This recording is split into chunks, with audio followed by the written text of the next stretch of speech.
Good morning students, నేను మీ Shiva sir. Welcome to Shiva competitive shortcuts. Today topic dates and importance, తేదీలు ప్రాముఖ్యత. మనం ఏ కాంపిటేటివ్ ఎగ్జామ్ చూసినట్లయితే ఏ ఎగ్జామ్ అయినా జీకే అండ్ కరెంట్ అఫైర్స్ నుంచి బిట్ లేకుండా ఉండదు.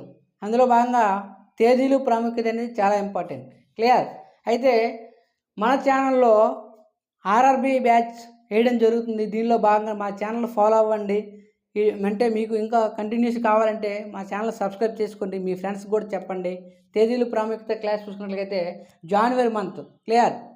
జనవరి మంత్ చూసుకున్నట్లయితే జనవరి 1 అంటే జనవరి 3 చూసుకున్నట్లయితే జాతీయ మహిళా ఉపాధ్యాయుల దినోత్సవం.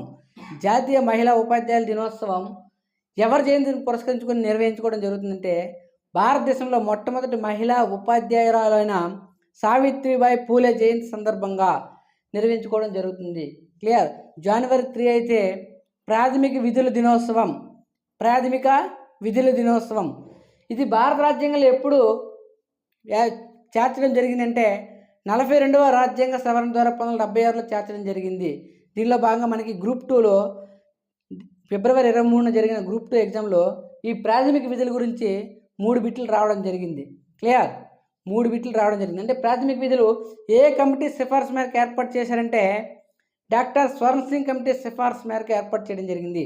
ప్రస్తుతం భారత రాజ్యాంగంలో ఎన్ని ప్రాథమిక విధులు ఉన్నాయంటే 11 ప్రాథమిక విధులు ఉండడం జరిగింది. 11వ ప్రాథమిక విధిని ఎప్పుడు ఏర్పాటు చేయడం జరిగింది అడగడం జరిగింది. ఎప్పుడంటే 86వ రాజ్యాంగ సవరణ ద్వారా 2002లో ఏర్పాటు చేయడం జరిగింది.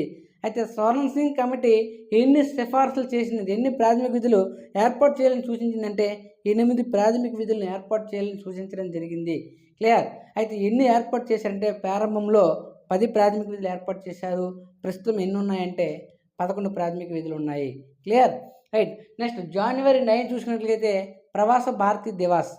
ప్రవాస భారతీ దివాస్ ఎందుకు నిర్వహించుకోవడం జరుగుతుందంటే 1915వ సంవత్సరంలో జనవరి 9వ తేదీన మహాత్మా గాంధీ గారు సౌత్ ఆఫ్రికా నుంచి భారతదేశానికి రావడం జరిగింది.